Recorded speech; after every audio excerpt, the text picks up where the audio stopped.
อ๋อมาสุงคะบอมเมพี่น้องคนเมืองดาวเขากูกอกูก้นกูตีกูตั้งในคะเนาะ เฮาขาอะไรหันในคลิปคะเนาะก็เปลี่ยนอันเสลายแล้วก็เซามองเซอจอมในคะเนาะมันในก็เปลี่ยนวันที่วันคะเนาะเดือนธันวาคมปี2025นะคะเขาเลยหันในคลิปวิดีโออันที่ใต้ทีวีออนไลน์ค่ะเนาะใต้ทีวีออนไลน์เขาพดต่างลงมาสื่อข่าวใต้ทีวีออนไลน์ค่ะเนาะอันนี้ก็ข่าวอันนี้ก็เป็นข่าวอันใครชื่อเสียงใหญ่ไว้ในใต้เฮาอันหนึ่งค่ะเนาะเงาผู้ก่อตั้งได้ก็แต่เป็นปีนางคำอิงค่ะเนาะห้องปล่อยเสียงใต้ยันกรุงเมื่อกูบอกเพิ่นค่ะนะก็กะออกที่ห้องปล่อยเสียงใต้เฮาคาเซค่ะเนาะเข้ามาเมืองไทยขึ้นมาก่อตั้งใต้ทีวีออนไลน์ในค่ะเนาะกำไรครับข่าวไรโพดไรหันตีใต้ทีวีออนไลน์เขาโพดต่างลงว่าอ่อนยิ่งอ่อนก้อนหนึ่งค่ะเนาะพ้องตึกเป็นชาวค่ะเนาะอายุแต่เดลัยหมอกชาว22ให้กลมหูค่ะเนาะออกเคลื่อนกว่าในค่ะเนาะชื่อห้องว่านาง3 ค่ำในค่ะออกเคลื่อนกลางมือวันที่4กลางใน10 โมงในค่ะเนาะยาก็มีกามาต่างมานางกว่าแต่กะเหตุการณ์ในค่ะเนาะมือวาแต่ก็เตกะเหตุการณ์ตั้งเมืองกุดกะเย็บโคไล่เรือน500,000ในค่ะวันนะเฮ็ดกว่าเฮ็ดมาในซัมวากว่าที่มันตะเลในค่ะว่าก็มาขี่3 ล้อกว่าในค่ะเนาะยาก็มากว่าฮอดยานกรุงลายตายาในค่ะเนาะมือกลางไหนในอยู่มันตะเลค่ะเนาะเผื่อไว้วัน12กลางวัน12 โมงซัมวาเพียวกว่ายานกรุงลายตายาเย้าในอันในมั่นใจค่ะเนาะยานกรุงและมันตะเลในมันก็ไกลกันต่อค่ะเนาะเฮาออกยานกรุงมาเข้าต่างในเฮาออกยานกรุงมามือ12 โมงกลางวันค่ะเนาะเฮามาฮอดมันตะเลใน5 โมงกลางในค่ะเนาะปอดวันและดังขึ้นค่ะนะกว่าได้ฮอดถึงมันตะเลในพอเฮาลูกยานกรุงกว่าดองกี้ค่ะเนาะลูกดองกี้กว่ายานกรุงในก็เฮาลูกกว่า12 โมงกลางวันที่ตองกี้ค่ะเนาะกับเพียวยานกรุงใน5 โมงกลางในค่ะ มันไกลกันนะค่ะเนาะเป็น4 ปักลักปลายนะมันนางคำว่ากับเมื่อกลางในมีอยู่ที่มันตะเลผือกลางวันมาซ้ำกว่าฮอดถึงยานกรุงเพียวลายดายาเจ็ดมุจงเลยมั่นใจเอาค่ะเนาะอันในมันเป็นอันข้าวล้านขาดด้วยแต่ดีมันนานกว่าในค่ะเนาะ มันแต่มีอยู่2 ลองค่ะเนาะลองที่1ก็มันนางมีจูมีโจเหจูมันโจมันหลักมันกว่าแน่ในค่ะเนาะข้อที่2ค่ะเนาะข้อที่2ได้แต่เป็นซุ่มแกงคอเซ็นเตอร์เขาหลอกเลียนมันนานกว่าแน่ในค่ะเนาะแต่มีอยู่2 เมลค่ะเมลที่1ก็เปิดว่าเมื่อเร็วในกับปาน IT ค่ะเนาะกับปานเพจกับปานYouTube ออนไลน์ IT ก็ขึ้นยันไปชุนเตวาค่ะเนาะอุบกันเรียนกันเก้ากันเนื้อเพจเนื้อเรื่องเนื้อออนไลน์จังไหนค่ะเนาะมาชาวเขาค่ะเนาะมีตีในติงก็อุบกันจังนั้นเฮไล่ใจกันเฮในหลักกันกว่าก็สร้างเป็นไล่มันนางติเปียดปอเปียดเมมันว่าค่าดีกว่าเหตุการณ์เมืองกูเด้อไล่เรือน500,000จังนั้นจังไหนเนี่ยกว่าจอมไอมานั่นก็จังเป็นไล่ค่ะนะ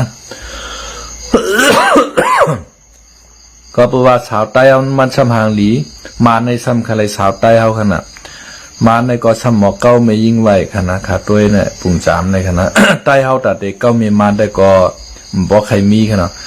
ก้อยการเมื่อเร็วก็เตมีอยู่ขนาดหลอนใต้เวงเขาเจอเปิ่นกะเห็นดิเห็นลายวันใหญ่เมืองหลงอันใต้เอาหมอกความมานก็มีนำหนาเมื่อเร็วขนาดบนมือเขาก็เรียกขนาดหลอนใจใต้เอากับเก้าเมมานในก็เตมีอยู่ค่ะกับปานเมื่อเร็วขนาด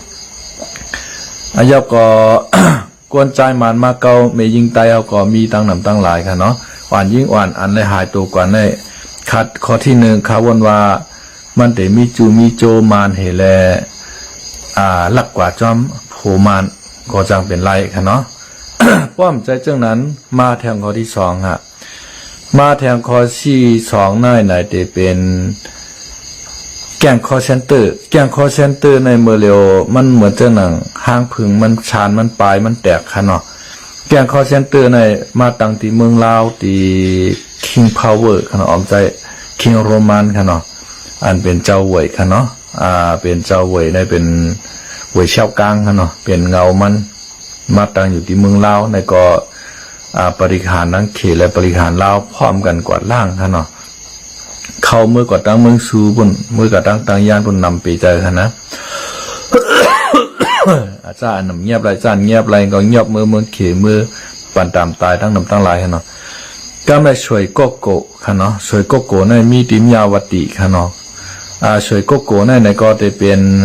ซอคิดดูเป็นเงาเป็นกันมันไหวค่ะเนาะอันในก็ห้อง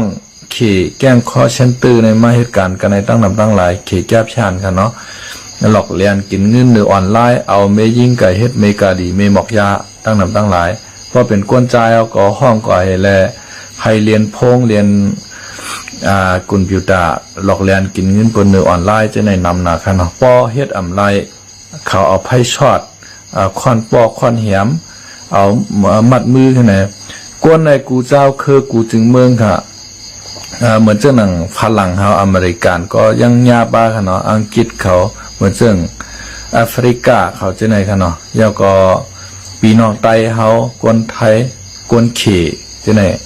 แล้วก็ตังเวียดนามเขาแล้วก็ตังอินโดนีเซียเขาจะในก็ป้ากันนั่งนำตั้งหลายค่ะเนาะเขาหลอกเลียนมาเหเพราะเป็นเมยิงนางสาวก็1แต่ใจเฮ็ดเมกาลีค่ะเนาะ2แต่ใจเฮ็ดแกงคอเชนตือหลอกเรียนกินเงินเดือนออนไลน์ค่ะเนาะป้อเฮ็ดอำไลเขาก็มัดตี้ป้อค่ะเนาะกระตกในมือเขาต่อแต่ว่าอะไรกินข้าวดังพักไว้ค่ะเนาะเงินอันว่านั้นแต่ก็มือเขาโฆษณานั้นได้ก็มือเขาปืนเผานั้นได้ก็ว่าแต่มีการสอนออนไลน์แต่สอนขายของเนื้อออนไลน์เจ้านั้นเจ้าไหนว่าขายโทรศัพท์ขายเครื่องสำอางว่าขายแปลงขายมุนกูเจอกูเมียวค่ะเนาะเดลัยเรือน200,000 300,000เนอเนี่ย200,000 300,000เงินไทยในมันนำหนาขนาดมันเป็นจังไหนกำใน ก้นยิงเขาในก็ซ้ำหัวใจกีขนาดนะเพราะหันว่าเงินเดลัยน้ำเนี่ยว่าก้นยิงว่าก้นใจขนาดไข่ไรเพราะเป็นก้นใจเขาก็ว่าเดก่อเฮ็ดย่าเมื่อเดก่อเฮ็ดการนั้นอันไหนติมยาวติสวยโกโก้ในไรเงินนำหนาเนี่ยเผื่อกว่าถึงในลวกตรงเหี้ยวบนยาวในเปื้อนใจเขาเรียนกินเงินเนื้อออนไลน์ป้อเรียนไรก็เขาไรอยู่ศักษาลมใจเฮป้อมเรียนไรในก็เนี่ยเอาไพ่ช็อตมัดเปตินเปมือเห็นในก็แต่มีซึกยางเผือกเขานั่นขนาดนะทุบป้อคาเหี่ยมให้ไหนกำพองก็ตายก็มีกำพองเป็นขาหักแขนหักเป็นตุกขีตาตาบอดก็มีนั่นขนาดนะจำได้ในที่สวยโกโก้ในก็ถูกเขี่ยวตั้งไทยตั้งมานโฮมกันแถวเพียวมวยเพราะเพียวมวยเอาเนี่ยปลายกว่าค่ะเนาะปลายเขากว่าตั้งยานกุ้งเขากว่าตั้งเนปีดอปลายกว่ากูดีกูตั้งอันเป็นหัวเงามันนั่นค่ะนะเพราะว่าเงามันกว่าถึงตีไลในเขาขึ้นกว่าตีตั้งเหมือแทงกว่าโฆษณาแทงหับสมัครการสมัครงานหล่อนยิ่งเขาหล่อนจ่ายเขาเดปันเดิน5 เชียร์เดือน10 เชียร์ในก็ว่ากว่านั้นขนาดนะกำในเมื่อเดียวในหล่อนเฮาคากกาปานมันถึงมากขนาดเนาะหมอเรียนพงกันกูก็เห็นเลยหันเปิ้นโฆษณาลงมาห้ำยุ่มเตะค่ะนะมีตัวทบมีการขายไหลเงินก็เปิดว่าล่อผ้าใหญ่ค่ะเนาะล่อผ้าใหญ่ขายไหลเงินอันเฮาอยู่จอมปอจอมเมเฮาในอยู่วันนอกหน้าป่างหันให้หันชวนหันหน้าอยู่หันร้อนโวตั้งวันหวานเมืองเตืองก้าวก่อมขึ้นใหญ่เฮาใครกว่าอยู่วันใหญ่เมืองหลวงเนี่ยอันที่เปิ้นไถนี่เฮานั่นเปิ้นกว่าไถเอาในห้องแอร์เข้มๆให้ลงมานี่เฮาก้อยขนาดตั้งนอกมันเปิ้นไถป้าค่ะนะเฮากว่าทางใหญ่เปิ้นเฮาถามว่ามันสิเปลี่ยนเหมือนเจ้าหนังอันเปิ้นนี่ลงเฮามาเผื่อเฮาคากว่าหญ้าในมันเหมือนเจ้าหนังมึงอะไรอันนึงเอาค่ะนะมึงอะไรอันนึงเฮ็ดไรเหมือนเจ้าหนังเมเคเจ้าไหนคะเนาะชาวเคในห้างหลีห้างงามค่ะอันที่เขายอบกว่าเจ้าไหนคะเนาะเอามัดมือเหี่ยวก็มัดไว้ยอก็ถอดชิ้นถอดเสื้อหมดให้แล้วเอาไพ่ช็อตค่ะเนาะค่าทางได้เปิ้นดีใจมันเฮ็ดเมขายโตมันใครเฮ็ดมันถ้าเต็มพร้อมจอมค่ะเนาะกล้วยกะมันทำถูกหญ้าเก้าหลอกเลียนมายาวเผื่อว่ามาเผียวในตรงเหี่ยวเปิ้น เปิ้นเอาไล่หลีๆงามๆยาวในเปิ้นเต็กเต็งใจมันขายตัวเนี่ยก้อยกาอันมันขายตัวนั่นมันช่ำไหลเงินค่ะนะปอเลงมันก้อยขาดไหลเงินเจ้าของหงเตึกเฮือนตึกอุดตึกว่าที่นั่นก้อยขาเปิ้นยอบไหลมาเห็นในเปิ้นได้เอาผู้ใจอันดีก็ใหญ่ก็ลงมังในค่ะนะอันซ้ำเขียนไล่คือว่าข้างในเปิ้นได้ไปเป็นทับเป็นจั่นในเป็น2-3จั่นพุ่นน่ะยาวก็เปิ้นได้มีของมือของอาหารตีเปิ้นได้เล่งเขานั่นเปิ้นได้จ้างไว้ก้นเฮ็ดเขาเฮ็ดพักแหน่ในช่างแหน่ในพอถึงขิงกินมาเปิ้นก็ได้เอามาปั่นเขากินเฮขิงกินขิงนอนขิงให้ไหนเพราะว่าแขกนอกเมืองเขามาในก็เปิ้นมาปางต่อปางร่องนั่นขนาดก้นกูเจ้าคือก็เลยเปิดปืดหวานคาจิโน่เนาะในกันนะกำในพอแขกนอกเมืองเขามาเปิ้นก็เอาแค่พามันมาหนีไว้ขนาดสาวก็ในห้างนี่อายุกันนั่นกันนายตัวคิงกันนั่นกันนายในเปิ้นได้มีไว้ค่ะนะเปิ้นมาชวนใจอีกก็นายในก็กาอะไรกับห้องอีกก็นั่นมาปันเปิ้นก็จ่ายเงินที่ปอเลงบนค่ะเปิ้นจ่ายเงินติดตัวเขาค่ะนะเปิ้นจ่าย1ก้อนในกะหือในเปิ้นได้มีหนักปาดมันให้ค่ะนะพอจ่ายยาวในก็เปิ้นก็กว่าห้องอีในมาอ่ำม่ามลายค่ะนะไอ้ใจไอ้ใหญ่ไอ้ลงแขนบ่คือว่าคักนั่นเปิ้นเปลี่ยนก้นกุมก้นทิ้งค่ะลูกเปิ้นก็ลากกระชักมากํเร็วค่ะพอใจมานอนจอมเปิ้นป้อมปันนอนคัดขืนเปิ้นในก็เปิ้นว่าอีในมันปันเฮาเฮ็ดดีๆช่างในก็เปิ้นได้ยอบกว่านั่นขนาดก็มันพอยอบกว่าเปิ้นก็ทุบกะป้อกะมัดอ่องอ้อยไอ้เฮ็ดกูจื้อกูเมียวค่ะนะเขจ้าพานเมียวในมันลูกอะไรมากขลาในเงาหงาจาตีมันขณะ เงาหงาจาตีมันในลูกตีในเมืองเขมาค่ะลูกตีในเมืองเขมากอบสังแลเขาลูกเมืองเขมาฮอดเมืองไทยเมืองลาวเมืองมันกัมพูชาในขลาในก็เปว่าตีเมืองฮ่องกงมาก้าวอันว่าในเป็นเมืองปางต่อปางร่องกำเหลียวค่ะพี่น้องเขาเมืองเขอันในเขเขาปันขว้างต่อร่องมาย้อนประวัติปางต่อร่องในเฮ็ดถืออาจางกวนเฮาลู่อาจางกวนเฮาเหลียวในใจสายเมาก็ยำห้องความไว้คณะจะมือเฮาเขาก็เรียกเอาต่อเอาร่องแปดอันนั้นน่ะลีเปลี่ยนเซอีเจ้ากวนเฮาคือเฮาไตเฮาตั้งลายอันนั้นนะการใจสายเมาเฮ็ดไว้มันแม่นว่าแม่นเฮามีสวนมีนาก็พอเฮาลองซุมมาในจางเอาสวนเอาหน้าเอาเฮือนเอายี่เฮาขายเอาเงินมาโตมาลองให้ไหนจางเอาภาวะเจ้าเก่าดูชุ่มแปดในครับว่านะจ้าชายมอห้องความไม่พอเป็นไม่ยิ่งกว่าหาขายตัวยามาลองแทงไหนติดปังต่อปังลองได้ไหนครับนะกำในตามฮ่องกงมาก้าวในเมืองเขในเปิ้นปืดหวานคาจิโนค่ะเนาะ เปิ้นปืดมาปานสืบปานเนาะค่ะตอนแต่เปิ้นได้ไล่เงินเขาเมืองเปิ้นวันเจ้าหนังพาหลังเข้าว่าก้นนอกวันนอกเมืองเปิ้นเข้ากะหลีในเมืองฮ่องกงมาก้าวในเปิ้นไข่กว่าเรียนในเปิ้นมีเงินนำเป็นปริญญาเทขนาดพอเปิ้นเอาเงินกว่าเรียนเอาในกำในทำเจ้าแต่งมันในทำแต่ไรใส่ขวัญมันตีลงปองจึงนั่นขนาดนะตีลงปองจึงเขน่ะเขเขาไรเงินอ่ะ พอปืดหวานคาจิโนนะเขไรเงินเอาให้ไหนเปิ้นก็รวยขึ้นให้ไหนหัวคนดีมาเรียนนั่นได้รวยผ่านในขนาดมาก็ผ่านมือมาก็ไรเงินมือมาก็ผ่านมือให้ไหนพอเห็นนั้นแล้วในเผื่อถึงกำสีจิ้นพิงอันขึ้นมากุมวันกุมเมืองหมดแล้วในมันปราบปรามอาชญากรรมแกงคอเซ็นเตอร์ในก็ไม่ปราบปรามดังปูนเอาไหนก็ไม่ทำขึ้นปลายมาค่ะป้อปลายมาเผาในเมืองไทยเมืองลาวเมืองมานที่ไหนเขาก็ทำขึ้นมาเหตุการณ์เก่าเขามาปืดปังต่อปังล่องหวานคาจิโนยับเอาเมยิงนางสาวหางดีหางงามมาเฮ็ดเมหมอกยาให้ไหนขนาดนะกำในเมยิงนางสาวหางดีหางงามไหนเงินในเขาไล่ค่ะนะอันไล่ในเป็นปอเล่งเขาค่ะนะเขาได้ไล่ยาของเปิ้นมันมานั่นน่ะมันดีใจห้านใจเฮาหนาๆเนี่ยนั่นค่ะนะ ห้านในเฮาคาก่อมหู้ก็บัวอาเกียกอาโลเขาเนี่ยนั่นค่ะนะป้อเฮาคาเตเฮสาไหนค่ะใครผักถึงหลอนหนุ่มหลอนยิ่งหลอนใจเฮาคาอย่าไปลาลีหยุ่มเปิ้นอย่าไปกว่าค่ะเนาะแล้วก็ป้อมใจปีออกน้องเป็นจำใจกันให้อย่าไปกว่าค่ะกว่าทั้งหลายก็เย้ากว่าวานเปิ้นเมืองเปิ้นก็เย้ากว่าเมืองไทยก็เย้าเมืองเขเมืองลาวเมืองกัมพูชาเมืองเวียดนามก็เย้าค่ะนะป้อมใจปีออกน้องเปลี่ยนที่เฮาไว้ใจกันดีๆนั่นอย่าไปกว่าค่ะเนาะเพราะกว่าในจังญาเพค่ะนะ กวนเฮาในมันหมอเป็ดกันแลนกันนำหนาคามือเหลียวในป้อมือไปไล่เงินเปิ้นในอคาหมอลัดหมอจ๋าค่ะนะก้อยกับป้อไล่เงินกว่ายาวในปีกเป็ดพงไปเราค่ะนะปีกเป็ดโทรศัพท์ติดต่อหาขึ้นไล่ค่ะเดี๋ยวในมีตั้งนำตั้งหลายค่ะนะมันเป็นจังไหนเมื่อเหลียวกาปันIT ขึ้นใหญ่ใหม่สูงมากจังนะน้องหุ่มเหตุการณ์ที่เฮาแหน่เฮาติปันเดือน4แสนเดือน5แสนการเหยียบโคการขายของออนไลน์จังนั้นจังไหนนะใครเฮ็ดเนี่ยเปิ้นได้หมอลาดหมอค้อน่ะค่ะนะป้อวัดกับโต๊ะขายในมือเปิ้นป๊อบนะแต่ก็เปิ้นใจมันเฮ็ดสังกะไรเฮ็ดนั่นค่ะน้องอ่อนก็ในค่ะนะนางจามคำในค่ะนะ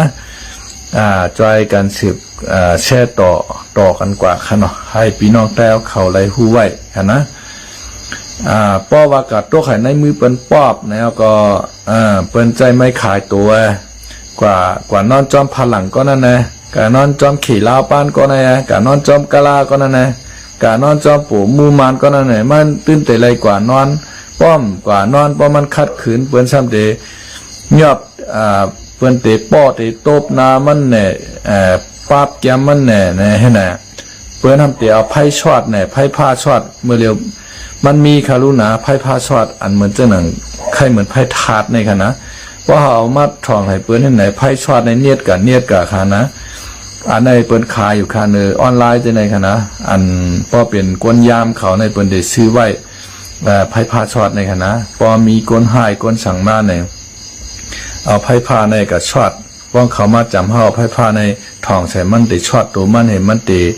ล่มกว่ากำเหลวค่ะพอล่มมาก็ลูกว่าทุบกว่าตีมันหมัดมันไวค่ะนะมันเป็นจังไหนกำในกวนใจอายใหญ่อายหลงนั่นก็ช้ำไปพักดูมันค่ะนะกะคัดคืนเฮามันไปแห้งเฮาเมยิ่งอ่อนเมยิ่งอิดเมยิ่งอายุ17 18เป็นสาวมาสาว30จะในเมยิ่งในเอ็นแห้งมันเล็กหรือกวนใจค่ะนะเพราะว่ากวนใจอายใหญ่อายหลงกำ6 1กำในมันว่าบูกว่าหงกำเหลวค่ะนะก็ไม่ห้องหาปอหาเมเฮาห้องกามันใครห้องมาปอเมมันยินแล้วค่ะนะเปิ้นปอเมในมันหักลูกล่างเปิ้นก็หักลูกหักล่างโกลูกตุกค่าเปิ้นการหาเลี้ยงเฮามาตั้งแต่อายุ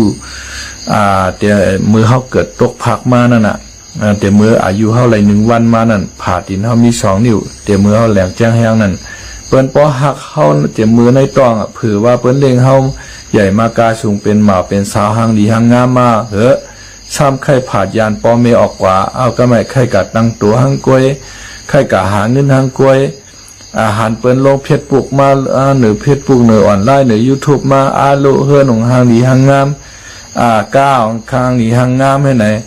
นุ่งโคเข้มน่ะเริ่มมาควายเปิ้นก็ไม่ใครมีเงินใครมีต้องเหมือนเปิ้นกำในเปิ้นมาโฆษณาว่า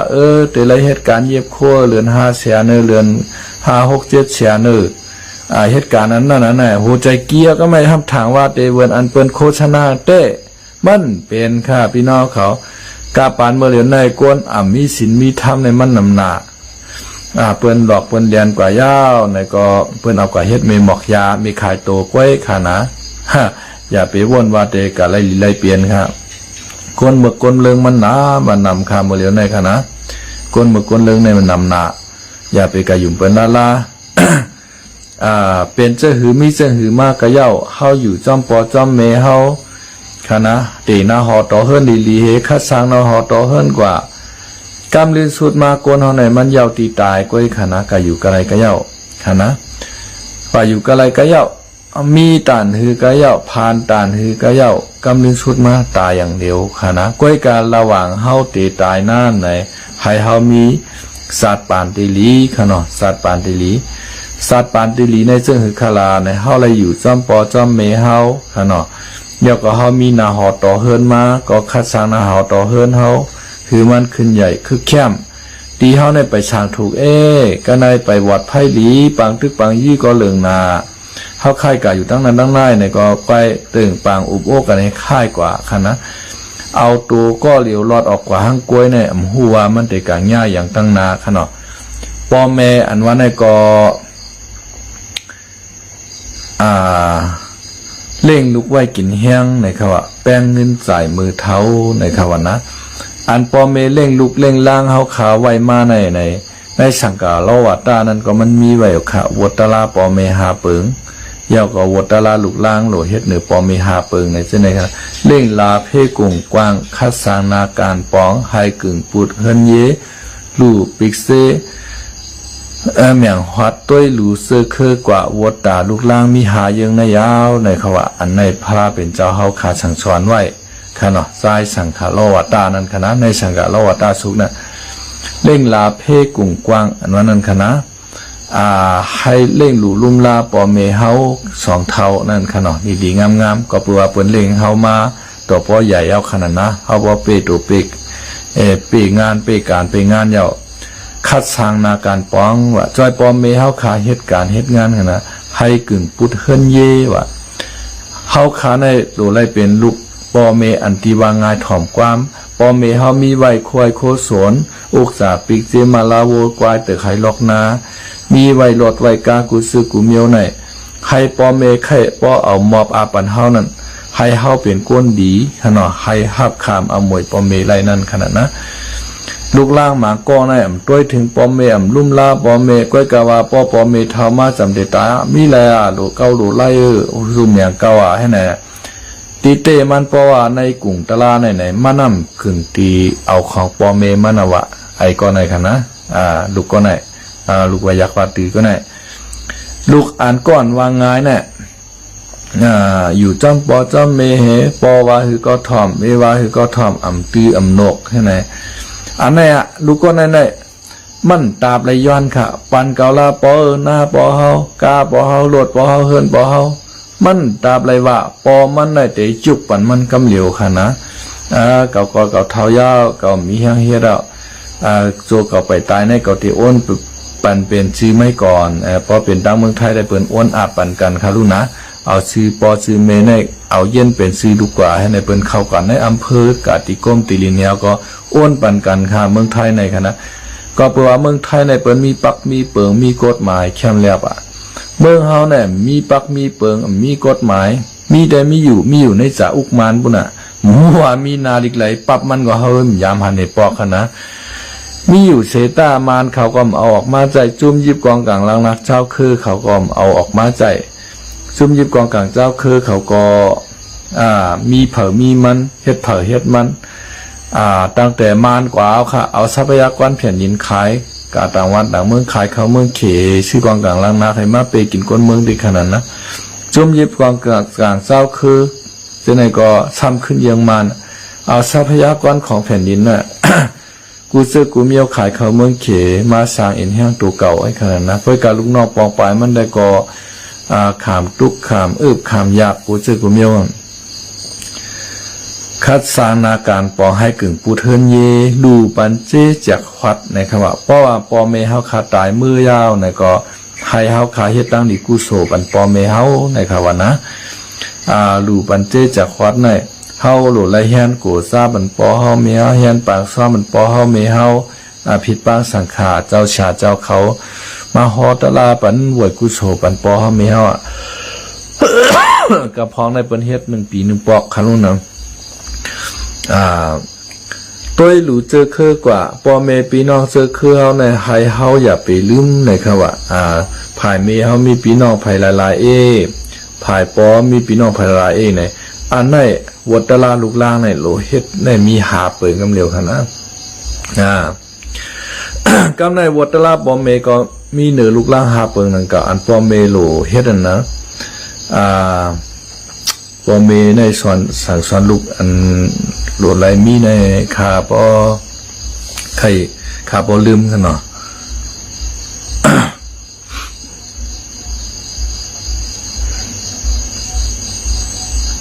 ว่าก็คำต้องเนาะเพราะว่าคาไรอ่านปั๊บสิ่งกะรอดตาขังกันมาละชดปันพี่น้องเขาแทงกำหนึ่งปอเมก็โหลไรเฮ็ดดีเนื้อลูกล่างนั่นขณะลูกล่างก็โหลไรเฮ็ดดีเนื้อปอเมอันเป็นหลานยิ่งหลานใจเขาขณะ อย่าไปกายุ่มเปิ้นอาลาขณะอย่าไปยุ่มเปิ้นอาลาอันเฮาดียุ่มในยุ่มปอยุ่มแม่เฮาขณะยุ่มปียุ่มน้องเฮายุ่มชาชัมมาเฮาอันเปลี่ยนคนดีคนเมียดจะไหนการหาเงินอันว่าไหน มันหาอะไรกูตี สมาเมืองใต้เฮาขาปอดห้องค่ะเนาะปอดห้องในสุกซักนะอาลาเนี่ยก็ไปมาอยู่ปอดจานค่ะเนาะ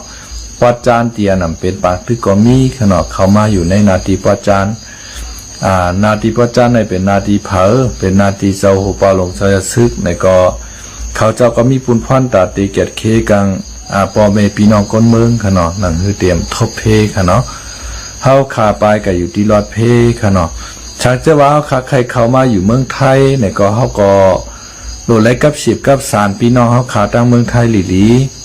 พี่น้องเขาป้อเขาก็อยู่จ้อมเขายาวดีเมืองไทยสองเขาเตียวปุนพรปันเท่าไรสองเขาเตีต้วยถึงห่มลมปันเท่าไรเมื่อเหลียวหน้าในตั้งเมืองไทยได้เปิ่นไข่ปันก้นหนังวันต่างเมืองเขามาขนอกก็เปิดว่าป้ายมังมีก่อมเข้มขนอกเพราะเขามาในก็หาการหางานหยาบวัดว่าอันวันนั้นก็เป็นซ้ำปืดเทศปันตาเสขนาดนั้นป้อมมีวัดมีไหวกว่าอะไรก็หยาบป้อเจ้าหน้าที่เปิ้นหันเปิ้นตีเปิ้นเงียบเปิ้นน้ำขึ้นส่งมือเนี่ยตีหยาบว่าหยาบแทงทุกขาแทงนั่นขนาดนะป้อตีมาเมืองไทยก็ให้ด้วยดี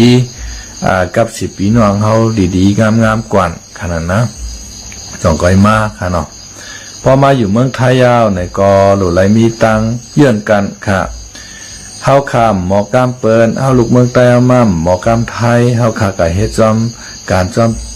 พี่น้องคนไทยเขาไหนมันติหยับที่ตัวในแทงกรรมค่ะจากเจว่าเฮามีคนเหตุการณ์ที่เปลี่ยนไต้เหดังไต้ดังไทยอยู่จอมกันในแค้นอินค่ะเฮาหมู่กามเปิ้นก็เฮาถามไต้กอดได้เสเฮาป้องใจกันนะเพราะเป็นหน้ายิ่งกับเฮ็ดเมวานเปิ้นเนี่ยเจ้าของวานเป็นรัดสั่งต่อเฮาก็หูเมียวเหตุการณ์ไม่วานในก็มันก็หยาบเตะๆขนาดหันใจนางยิงเขาเตะๆก้นนางยิงเขากำพองกอไหลหลีกำพองกอไหลตุกขนาดเฮ้ยเลยวันนั้นในกับเหตุการณ์ไม่วานนั้นวันไหนเตะไหลนอนตกลื่นเจ้าของเฮินขนาดตั้งแต่วางเฮินกูตีกูตั้งในเป็นปุนพรไม่วานหลุไหลเฮ็ดขนาดนะกะไรมดใส่กะไรสะอาดโหลไรเฮ็ดย่อยๆย่ำสักโคสักเลงหุงเขาเฮ็ดพักกูซื้อกูเมียวไหนโอ้ขามาวนตัวไหนการมีวานในก็มันก่อมใจง่ายๆนั่นเก่าคณะก้อยหน่ะป้อกังญาเจ้านายหลีขนาดป้อเล่งไม่เล่งดีก็หลีขนาดป้อเล่งไม่เล่งว่าก็เปิ้นก่อมป้อชุกซักป้อเหลืองมักสังกะหือขนาดเปิ้นก็มีสังเกตนั่นเปิ้นป้อท่าป้อป้องป้อหล่าหางลูกเด้งก็มีค่ะนะเปิ้นปันตีนอนแคมๆลีๆก็มีกำพอมปอเล่งไม่เล่งซ้ำเป็นก้นขี้ถี่ไข่ปันกินอันนั้นอันไหนกะตั้งนั้นก็ไรต้องเหตุการณ์ในก็ป้อมไรลือไรเศร้าเหปอไข่ปอไรเฮ็ดหูให้นันตาเสในทุกข้าหนาเจ้านั้นก็มีค่ะนะมาเมืองไทยในกำพองก็อะไรดีได้เปลี่ยนขนาดกำพองก็อะไรตุกอะไรยากในมันกองในกองมันก็เต็มเหมือนกันขนาดเฮาขามาเมืองไทยในขณะเฮาขามาเมืองไทยในเฮาขาก็หลุไหลมออยู่มอเศร้าเฮาขาอย่าเปกะเฮ็ดถือมันกะสุกซักหูสุกซักตาเปิ้นคัดหน้าคัดตาเมื่อเจ้าหนังหลอนใจเฮาขามาเมืองไทยกำพองในก็มาตังแก้งตังจุ่มเฮ็ดเป็นผู้ก่อการให้ป้ามิดป้าเลี้ยวลำพันเปิ้นในกลางเว้งเจียงใหม่ว่าเว้งกรุงเทพว่าจังไหนกับพิษยาคนไทยเอาเปิ้นกวาดล่างขนาดป้อสีเสียงมันดูซ้ำดูป้ากันมวดขนาดเปิ้นว่าหล่อนใจไทยใหญ่คนไต้ในก็สีเสียงหำเนาจำปันกาเหตุการณ์ในวานก็กำพองก็ซ้ำกาลักเอาเงินเปิ้นค้ำเปิ้นคนไทยเอาเปิ้นหมางก็ในเงินค้ำเปิ้นในเอาไว้จอมไตโหตีนอนว่าจอมดูจอมแก้ว่ายังว่าในเปิ้นก็ยุ่มยำใจเฮาให้เปิ้นไว้วางก็มันนำใจมันนำค่าไรไว้ใครรวยไว้การซ้ำเฮ็ดการลักให้เฮาก็ไปออกกับแปดค่ะนะอันนี้ก็เฮ็ดคือจือเชงเฮาคาลู่แทงหนังเก่าอำลีเฮ็ดค่ะเนาะมาก็ในเปิ้นเป็นก้นสีก้นโยค่ะเนาะมีพี่น้องเฮาขากองน่ะ